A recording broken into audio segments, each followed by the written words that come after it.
Bonjour, la Galerie Yuko est heureuse de pouvoir vous présenter aujourd'hui une iconographie assez rare du corpus hindouiste. On retrouve une pierre noire qui permet d'attester une origine nord-est de l'Inde. La stylistique nous permet de la dater et de la rapprocher au corpus Palasena, tandis que la scène est identifiée à une iconographie rare de Shiva Grahapati, Shiva, maître de la maison.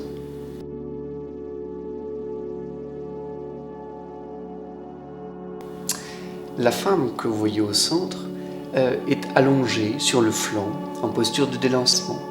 La scène évoque une atmosphère de grande intimité et de maternité.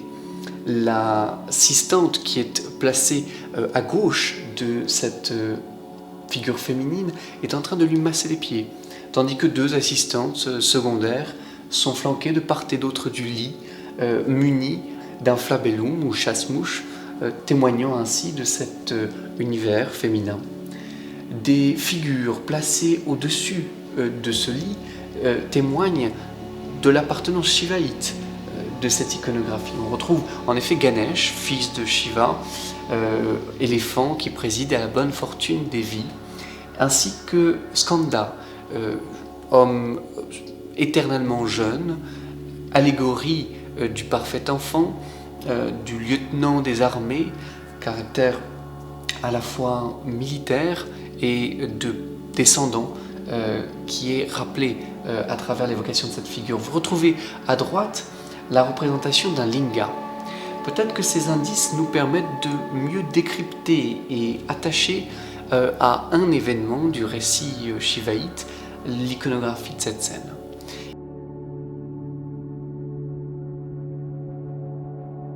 Il est dit qu'une femme du nom de Sushimati aurait été stérile et incapable d'avoir des enfants. De la sorte, elle demanda à son époux, un sage, de partir à Bénarès en pèlerinage afin de pouvoir révérer le linga qui s'y trouvait. Le linga de Bénarès est attaché à l'un des cultes shivaïtes les plus importants, le Lingodabhavamurti, linga de feu. Et c'est à Bénarès que le miracle arriva, puisque le sage fut récompensé par l'apparition d'un enfant. Il prit avec lui cet enfant et le ramena à sa femme.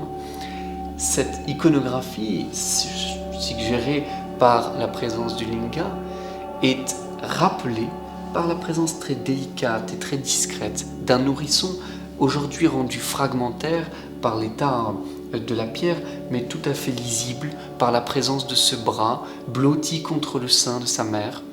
Et on devine ainsi le caractère très intime de cette scène, qui a valeur presque de madone pour l'art indien, où l'on voit en effet une scène presque d'allaitement, où le nourrisson tient dans sa main le yajnopavit, ou cordon brahmanique, comme s'il maintenait le lien avec le miracle de ce rituel de fertilité.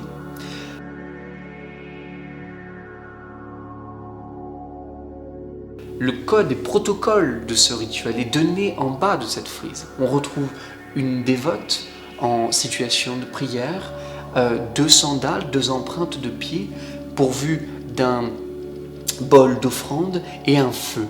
Et il faut rappeler peut-être qu'aujourd'hui encore, le rituel indien du Nord pour les mariages, et notamment en Punjabi, consiste, afin d'attirer sur soi la bonne fortune et une lignée prospère, de jeter dans le feu quelques offrandes en déambulant autour, accompagné bien évidemment des psalmodies du Brahman.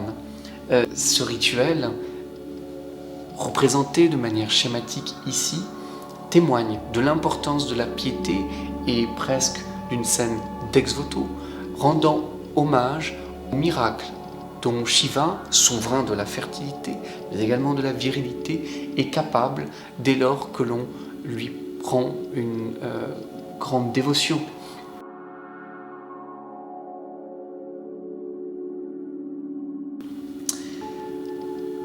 Il va sans nul doute que cette scène est profondément touchante par le caractère maternel qu'elle inspire, par l'intimité du cadre, rappelé justement par la composition, et puis par l'immense beauté qui se dégage de ce corps, de cet éloge à la féminité. Cette plastique si singulière est en effet un précieux témoignage de l'art de la narration Palacena.